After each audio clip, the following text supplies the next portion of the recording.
Luck has always been a topic of conversation in NASCAR, whether it be from lucky near misses, lucky caution timing, or even lucky wins. Every driver has their fair share of good luck, but typically their bad luck is more emphasized. It is much more noticeable when a driver is taken out in a crash, screwed by a late race caution, or even directly cheated out of a win.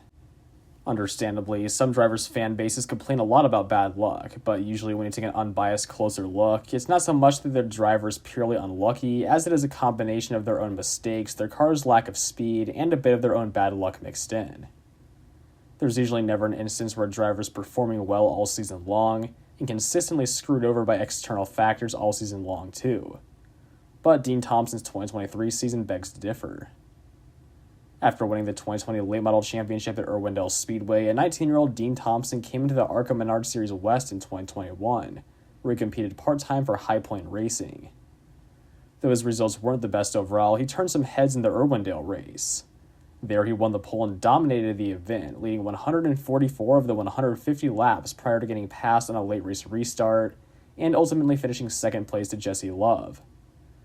Though Dean didn't have any other notable performances in the West Series that season, his family's Thompson Pipe Group sponsorship allowed him the opportunity to compete for Nice Motorsports in two races.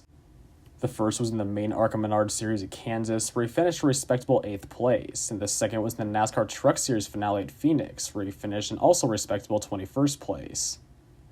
Seeing that he brought in good funding and could at least put together a full race, Nice Motorsports announced they would be bringing on Thompson full-time for the 2022 truck season. Driving the number 40 truck with full sponsorship from Worldwide Express, Dean had a pretty unimpressive rookie season to be quite honest. On the bright side, he did a good job of making it to the finish as he only crashed out 3 times, but at the same time he failed to score a single top 10 finish, with the best of 11th coming at Las Vegas. Compared to his teammates, Dean's average finish of 25.2 was exactly one position worse than fellow rookie Lawless Allen's, but it paled in comparison to Carson Hocevar's 12.7. Of course, many fans speculated that Nice was only prioritizing Hocevar, but even then, Thompson was still barely on par with his expectations. Nevertheless, come 2023, Dean was signed on with Tricon Garage, who, rebranding from David Gilliland Racing, were expected to be the top Toyota team that season as Kyle Busch Motorsports switched over to Chevrolet. For Thompson, it was certainly an upgrade in equipment, and because of that, he would need to improve his results significantly from his rookie year if he wanted to continue progressing in NASCAR. But from the drop of the green flag at Daytona to the checkers at Phoenix, Thompson's 2023 season was filled with nothing but bad luck in just about every imaginable way. In fact, this season opener at Daytona was a telltale sign of what was to come, as while running in the middle of the pack, he was left with nowhere to go when the first crash of the day broke out. Stuck on the outside line, Dean bore significant impact into the trucks ahead of him and caught fire, resulting in a dead last place finish. The next week at Las Vegas, he was able to put together a clean race, and other than a slight scare from a crash at the end of Stage 2, he made it to the finish unscathed in 16th. It wasn't the best result by any means, but compared to his next 3 races, it might as well have been a win. In the third round at Atlanta, Dean was running well throughout the day and was seated inside the top 15 with just 40 laps to go. However, while riding the outside line and minding his own business, his former teammate Lawless Allen decided to merge up from the very bottom, which squeezed Thompson into the wall. This contact cut his right front tire down, so heading into turn 3, his truck wouldn't turn and he hit the wall even harder. While the damage wasn't race-ending, the team lost 6 laps making repairs, and Dean would have finished a disappointing 30th place. And after that, when I say the next 2 races went even worse than Atlanta, that's when you know it's really bad. At COTA, he only made it 4 laps before hitting the back of another truck and damaging his radiator. His team attempted to make repairs, but upon going behind the wall, he was ruled out of the race because NASCAR considered him to be under the damaged vehicle policy. Oh yeah, and credit to Brock Beard, here's a picture of the apparently unsafe amount of damage to Thompson's truck. Anyway, it's hard to tell whose fault this was since there was no footage of the collision, but in the next race out at Texas Motor Speedway, he was on his way to bounce back with a much-needed good points day as he finished 6th in Stage 1 and 4th in Stage 2. But then, while running just outside the top 10 with 24 laps to go, he got loose coming out of turn 4 and hit the wall hard on his own. With his truck covered by a cloud of smoke, the 20 of Matt Mills piled in late, followed by 2 more trucks at the back of the field. For Mills, the late impact was supposedly due to poor visibility and brake failure, but either way, it was a vicious hit for Thompson, and after being unable to get up on his own, he was taken to a local hospital for further evaluation. Fortunately, he didn't suffer any major injuries and was cleared to race the next weekend at Bristol.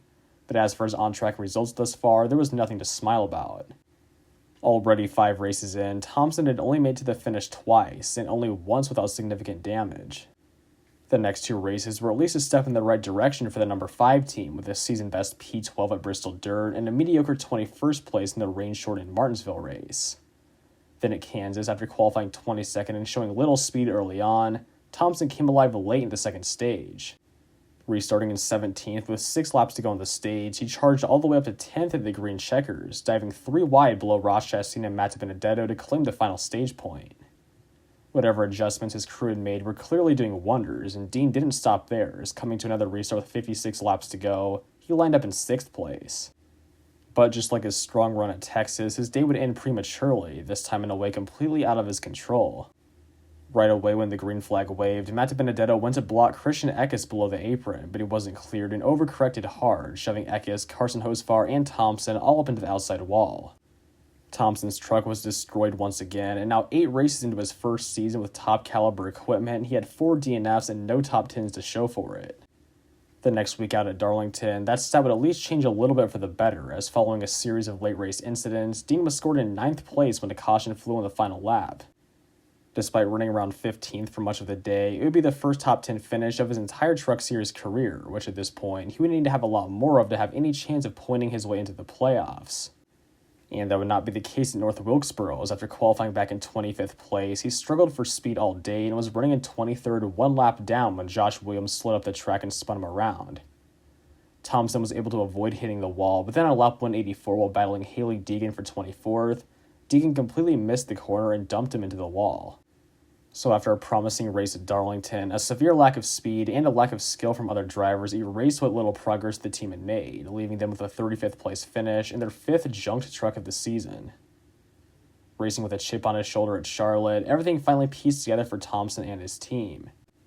Starting with their best qualifying effort of 7th place, Dean powered up to the 3rd spot by the end of the first stage and stayed there all throughout the rest of the race to finish in 3rd. It was easily the best race of his career thus far, and in fact the entire Tricon organization had a lot of speed that night, as Corey Heim led the most laps, Tanner Gray won the pole, and Taylor Gray ran inside the top 10 all night long. Even team owner David Gilliland, making a one-off start in the part-time number 1 truck, hung in the top 10 for most of the race before drifting back late to finish 14th. But though it was an all-around career race for Dean Thompson, the 50 points he earned were only enough to move him into 20th in the standings, still over 100 points back from the playoff cut line. If Dean wanted any chance of making the playoffs, he would need to replicate his Charlotte performance a few times over, or of course get a win. But that would not be the case, because the next time out at Gateway, while he was running in 12th place just 20 laps into the event, he would suffer engine failure and be forced to throw in the towel early. Then in both of the next 2 races at Nashville and Mid-Ohio, he would once again end up on the wreckers. At Nashville, after starting in the back due to unapproved adjustments, Dean finally cracked the top 10 with 46 laps to go, but later that same lap, he got together with Christian Eckes and backed into the outside wall. The damage appeared to be somewhat salvageable, but due to the damaged vehicle policy, Thompson was forced to retire from the race. It's pretty hard to tell whether Eckes came down or Thompson came up to cause the crash, but either way, the next race in Mid-Ohio didn't go any better, as right after a restart with 9 laps to go, Rajah Caruth went spinning out of turn 1 and came down into Thompson, who made hard contact with him. While Caruth was at least able to finish the race, Thompson's heavy front end damage was too much to continue on with, marking the 3rd straight race that the number 5 team would fail to finish.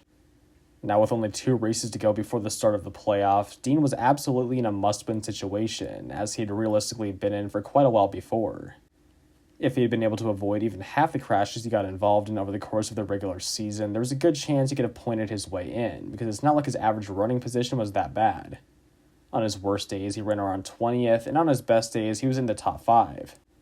But due to a few mistakes of his own and being taken out numerous times, he was seated outside the top 20 in points, even behind the likes of Brett Holmes and Colby Howard, who each drove for small underfunded teams, and usually finished well behind Thompson when he actually made it to the finish. And unsurprisingly, Thompson was unable to win at either Pocono, where he still finished a respectable 8th place, nor at Richmond, where he was again dumped by Hailie Deegan and settled for 25th after losing 2 laps under the caution. So now entering the first playoff race at IRP, Dean Thompson had easily been the most unlucky driver in the series. Sure, a couple of the incidents he was involved in were of his own making, such as at Texas and arguably at Nashville. But even then, his Texas crash resulted in him getting hospitalized, and Nashville is just an example of two drivers getting together while racing for position. Just about every one of his other numerous crashes and other issues were entirely the fault of other drivers and external factors. But at IRP, Dean had no one to blame but himself as he tried to clear himself early and hooked right into the outside wall before getting absolutely plowed by a late hit from Spencer Boyd.